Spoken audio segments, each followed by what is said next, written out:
Guys एक बार फिर से आप सभी का स्वागत है आपके अपने YouTube channel S life time में।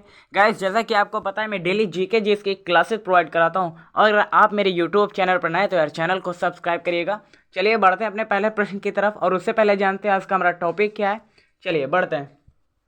देखिए आज का जो हमारा टॉपिक है वो इतिहास और ज्योग्राफी के कुछ महत्वपूर्ण प्रश्नों पर आधारित है। ठीक है, जिस किसी को आंसर पता रहता है वो फटाफट कमेंट बॉक्स में बताता भी रहेगा। ठीक है, इससे आपको पता चलेगा कि आने वाले एग्जाम की आपकी कैसे प्रिपरेशन है। तो बढ़ते हैं अपने पहले प्रश्न की तरफ। दादा साहब फाल्के पुरस्कार किस क्षेत्र में दिया जाता है? तो जिस किसी को आंसर पता वो बताइएगा। तो दादा साहब फाल्के पुरस्कार सिनेमा के क्षेत्र में दिया जाता है, फिल्मों के क्षेत्र में दिया जाता है। तो वहीं बात करते हैं सिख धर्म के संस्थापक कौन है? सिख धर्म के संस्थापक गुरु नानक देव को जाना जाता है। इंपॉर्टेंट है क्वेश्चन, अक्सर एग्जाम में आपसे पूछ लिया जाता है और यह क्वेश्चन आप सभी के लिए रहा।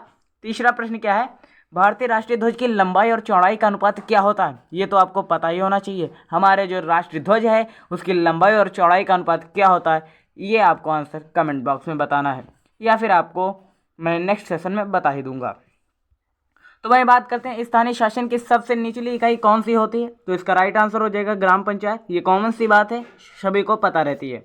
तो वही बात करते हैं प्रसिद्ध नृत्य कथकली किस राज्य से संबंधित है या किस राज्य से बिलोंग करता है? तो इसका राइट आंसर हो जाएगा केरल, जो कि इसकी राजधानी है तिरुवनंतपुरम। तो वही बात करते हैं गोल गुंबज कहाँ स्थित है? तो इसका राइट आंसर हो जाएगा बीजापुर में गोल गुंबज स्थित है। ये क्या है मैं इसको नेक्स्ट सेशन में बताऊंगा, अगर यहाँ बताने लगा तो वीडियो लंबी हो जाएगी। तो ये नेक्स्ट क्वेश्चन आप सभी के लिए। लघुगणक की तालिकाओं का आविष्कार किसने किया? इसका आंसर जिस किसी को पता वो कमेंट बॉक्स में बताइएगा।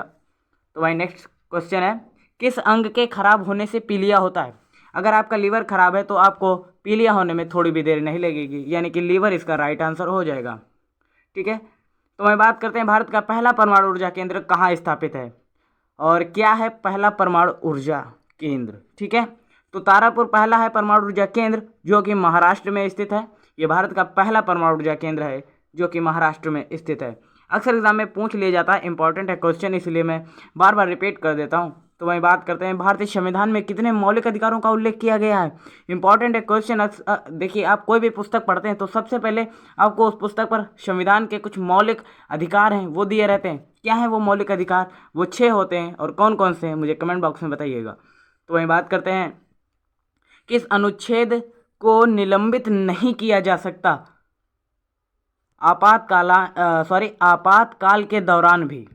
तो इसका राइट आंसर क्या होगा आप सभी को पता होगा और अगर नहीं पता है तो कमेंट बॉक्स में जरूर बताइएगा। ठीक है, ये क्वेश्चन फिलहाल आप ही के लिए है। तो वही बात करते हैं भारत का पहला वायसराय कौन था? तो इसका राइट आंसर हो जाएगा लॉर्ड कैनिंग। इंपॉर्टेंट है क्वेश्चन, पूछ लिया जाता है एग्जाम में। तो वही बात करते हैं वाइस बनने के लिए न्यूनतम आयु कितनी होनी चाहिए या फिर भारत के राष्ट्रपति बनने के लिए कितनी न्यूनतम आयु होनी चाहिए? तो इसका राइट आंसर हो जाएगा 35 वर्ष। ठीक है, तो वही बात करते हैं नीति आयोग का गठन किस के स्थान पर किया गया है या निम्नलिखित संस्था कौन है? इसका आंसर भी आप सभी को बताना है। मैं इसलिए कुछ क्वेश्चन सम्मिलित किया हूँ कि मैं भी देखना चाहता हूँ कि आपको कितना पता है। ठीक है, कमेंट बॉक्स में बताइएगा, उसी के अनुसार मैं नेक्स्ट वीडियो में आप सभी को इस क्वेश्चन को जरूर बताने का प्रयास करूंगा। तो वही बात करते हैं भारत में रेट कितने प्रकार की होती है? तो इसका राइट आंसर हो जाएगा 5 प्रकार की। एंड बात करते हैं भारतीय संविधान में कितने मौलिक कर्तव्यों का उल्लेख किया गया है? तो इसका राइट आंसर हो जाएगा 11। तो वही बात करते हैं भारतीय संविधान में जो चुनाव की पद्धति है वो राष्ट्रपति को किस देश से लिया गया है? तो इसका राइट आंसर हो जाएगा आयरलैंड देश से लिया गया है। ठीक है, एंड नेक्स्ट क्वेश्चन है हमारा राष्ट्रपति को शपथ कौन दिलाता है? तो भारत के जो मुख्य न्यायाधीश होते हैं वो राष्ट्रपति को शपथ दिलाते हैं। ठीक है, एंड बात करते हैं भारतीय संविधान के किस अनुच्छेद में राष्ट्रीय आपातकाल के लिए प्रावधान दिया गया है? तो इसका राइट आंसर हो जाएगा अनुच्छेद 352 के तहत है, सॉरी। तो वही बात करते हैं ये क्वेश्चन आप सभी के लिए। उच्च सदन राज्यसभा के कितने सदस्य हैं भारत के राष्ट्रपति द्वारा मनोनीत किया जा सकता है? इसका स्क्रीनशॉट भी ले लीजिएगा और आंसर कमेंट बॉक्स में बताने का प्रयास करें। देखिए यार, जब तक मैं कुछ बताऊं और आप कुछ बताएं मज़ा तभी आएगा पढ़ाई में। ठीक है, तो वहीं बात करते हैं भारत का लघु संविधान किस संशोधन के रूप में भी जाना जाता है? तो इसका राइट आंसर हो जाएगा 42वें संशोधन के अंतर्गत भारत का लघु संविधान संशोधन जाना जाता है। तो वहीं बात करते हैं जम्मू और कश्मीर राज्य विधानसभा का कार्यकाल कितने वर्ष का होता है? तो इसका राइट आंसर हो जाएगा 6 वर्ष। इंपॉर्टेंट क्वेश्चन अक्सर एग्जाम में पूछ लिया जाता है आपसे। तो वहीं ये क्वेश्चन आप सभी के लिए अखिल भारतीय सेवा के लिए नियुक्ति किसके द्वारा की जाती है? इसका आंसर कमेंट बॉक्स में छाप दीजिएगा। तो वहीं बात करते हैं शारदा अधिनियम किससे संबंधित है? तो ये बाल विवाह से संबंधित है, शारदा अधिनियम। तो वही बात करते हैं नीति आयोग के अध्यक्ष कौन है? तो इसका राइट आंसर हो जाएगा प्रधानमंत्री जी को नीति आयोग का अध्यक्ष भी जाना जाता है। तो वहीं बात करते हैं किस ग्रह को बौना ग्रह भी माना जाता है या जाना जाता है? तो इसका राइट आंसर हो जाएगा प्लूटो।